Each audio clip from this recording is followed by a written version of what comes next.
Yep. Move over.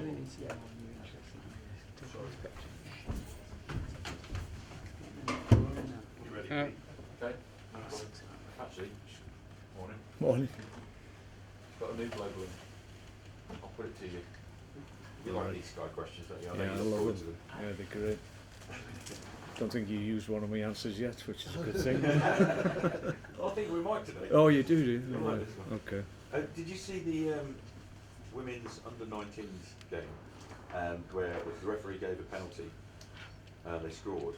I haven't actually seen it. I heard about it. But Yeah. you heard about it. What did you think about the precedent that has been set here, where a referee decision has been overturned? Because I thought that might be something that you'd be quite interested in. Well, there's numerous occasions where I felt, certainly this year, that certain decisions by referees should have been at least reviewed and possibly changed. But I don't think you can re-referee games. I think once the decision's made, that's it.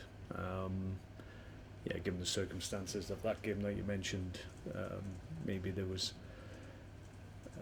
an opportunity to look back, given that one-off circumstances of the incident in the game. But I think in general the feeling is that, and certainly the league doesn't want to re-referee games after the event. They do to a certain extent in terms of retrospective action to disciplinary issues. So I suppose the precedent has already been set, but I don't think it's going to change anytime soon. I'll be surprised. The fact that they actually went back and they had to retake the penalty and the final. Did they score, by the way? I didn't see if they did. Yeah, they did they? Absolutely. Right. Yeah. Okay. Probably went the right way. Right. Put it away Okay. nicely. Right. But do you think that does open the floodgates for tournaments in some situations where there will be this right to appeal straight away? I mean, 'cause clearly it's worked. I think if that was in if it's a tournament situation, there's different rules in tournament football anyway. So whether or not they feel they can do that, obviously with suspensions and whatever in tournaments, I think they've changed that. So top players don't miss finals and all that. I think that's something that's been looked at. So in general terms, I don't think it would be right across the board at all levels, but maybe in tournament football they will look at things where they can intervene if they think the right team hasn't progressed, which is a little bit of a worry actually, because no doubt the best teams or the top teams will always progress, but you have to be careful, I think. Can you address this story about the pitch? Because it, for all intents and purposes, you reading this article, the pitch is being made bigger. It's part of your ongoing changing Stoke City. Of course there is, yeah. No, it's nothing to do with me.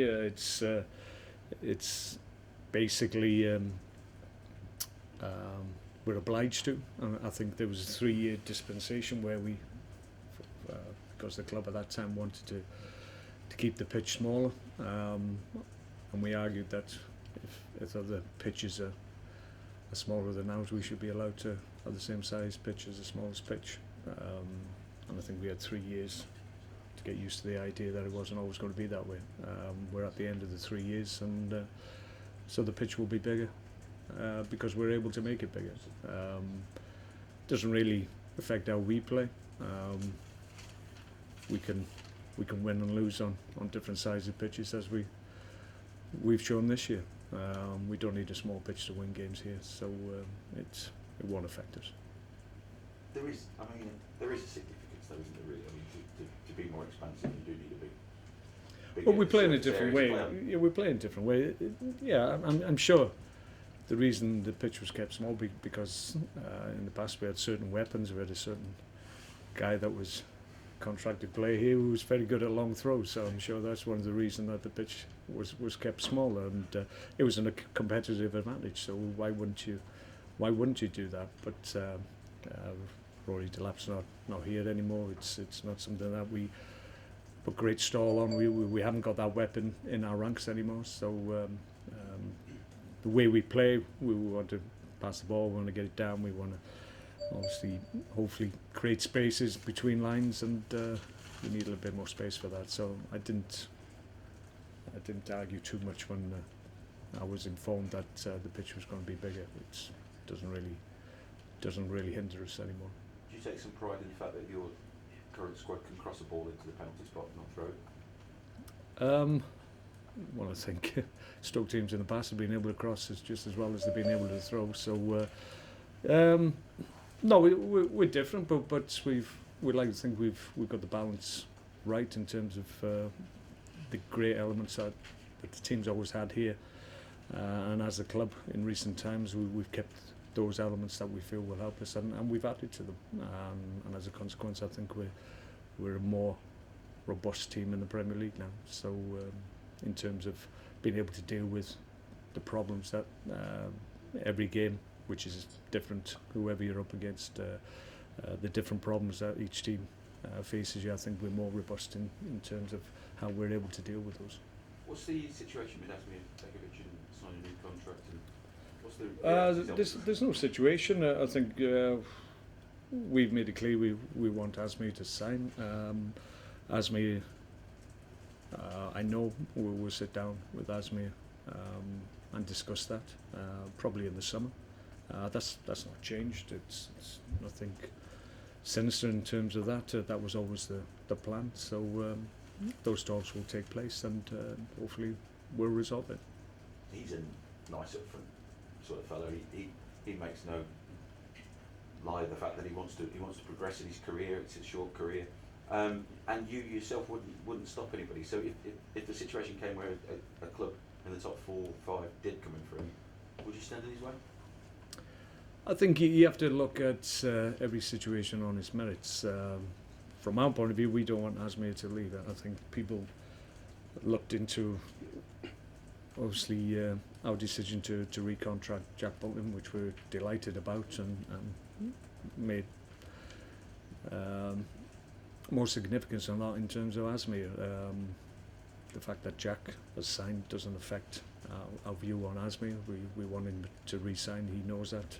We've been very consistent in our message in that regard. So we're still very hopeful. It's ongoing. It's quite fluid, but I think Asmir is quite right to concentrate on his football from now to the end of the season. We haven't got that many games left, so the talks will take place when they need to. Do you see him being here? That's the hope. Yeah, absolutely. That's our intention. We hope we can show Asmir, and I think we have in the last couple of years that we're a club that wants to keep on advancing. We want to get better, and to do that, you keep your good players at the club. You don't allow them to leave. What sort of Peter Coates made some suggestions that you would be spending some more money in the summer, and he pointed out that you haven't actually spent a lot, have you? I mean, do you know what you've got to work with at the end of this season to move on? No, I think it's fair to say. I think we've done okay. I think we're probably the lowest spenders in Premier League, certainly in the windows I've been involved in since I've come here. I don't think it's a huge amount in terms of what everybody else has been doing, but we've done some good deals. We've got good business, done good business, and we've brought good players here. So we're pleased with that, but that can't be a strategy moving forward. At some point we'll have to reinvest significantly in the team, because obviously players leave, it comes down to contracts, you make a decision on players that you think maybe you can improve. So there's a lot of factors that means changes will happen. If we want to continue to get better and be a consistently successful side in the Premier League, which for us equates obviously to top 10 finishes at least every year, then we will have to add more quality, and that costs money. We understand that, and coach family understands that as well. And I think it's been a case where we've been close to big targets and big players, but we haven't actually been able to get over the line with them. But I was always assured that if we got to a point where the cheque had to be signed, then the owners were prepared to do that. Where we are at the moment is that we've never been actually at that point where a bank transfer had to be phoned through. So I suppose the test will come when we get to that point, and then we'll know whether or not the funds are there. But I'm I'm very comfortable and feel very confident that if we had an opportunity to bring a really top player here, which cost a significant amount, then the means to do it would be made available. Yourselves, West Ham, it's a big gamble, isn't it, where you knock it onto next. I mean, you can flirt with a bit of European football, which has happened in the past, and it stretches your resources. So what is the reality of taking, where do you take Stoke City? Well, I think there's people talk about glass ceiling, and I think we've still got headroom in that regard. I think we can still push on. We're very hopeful of being in the top 10 again this year, so that's 2 years consecutively in the top 10. We want to keep on being able to do that with a little bit more comfort, whereas we're not looking over our shoulder with teams that have the same aspirations as us. So if we get to that point, then that's continued progress. Along the way, we may get a run at a position in the league that maybe people think of is beyond us, but that can happen in any given season. So we all feel, and that's one of the reasons I re-signed, is we all feel there's more to come. So that's the challenge, and that's the excitement that everybody feels here.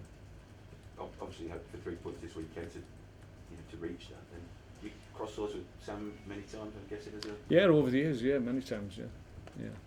Not quite sure what the record is against him head to head, but it'd be quite close, I think. You're one of the few British managers. You came into a Premier League club to take over.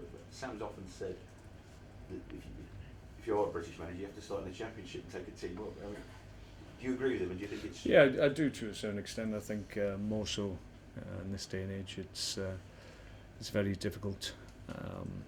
Certainly, if you've got foreign ownership, I think they look predominantly abroad initially. Whether or not that's right or wrong, I'm not sure. I think if you look at Sam's amount of games he's been involved in at Premier League level, it's high, and my record in the Premier League is a huge amount of games as well. There's not too many that got more games in the Premier League than Sam and myself. So sometimes I think maybe familiarity at times breeds a little bit of contempt for British managers. I think that's a little bit prevalent, but in the end, you've got to be able to show that you can do the job, and I think over the years, certainly myself and Sam have been able to do that, and that's why we're still doing it. Just wondering who's fit and who's not, and any injury worries? We're not too bad at the moment. A lot of the niggles are resolving themselves. We've got one issue with Mark Wilson, who we think has probably broke his hand, but it shouldn't stop him being available, so he should be okay. John Walters just got an ongoing issue with his knee, but we managed that during the week, so he's available. We've had decent news with Peter Orden-Wingate. He's had a good week. He's had a little bit of football. Hopefully, if there's no reaction, maybe the next week with the physios again, playing football, and then hopefully we can start to introduce him into the senior squad, which will be a real boost for him and for us. How's Mark Wilson did his hand? I think he did it in the game. I think he's just staved his hand, and it's just a slight break towards the bottom. So we think he'll be okay, even with a light cast. He'll be allowed to play. Okay. All done? Yes, sir. Well done. Good luck. See you. Cheers. Cheers, man.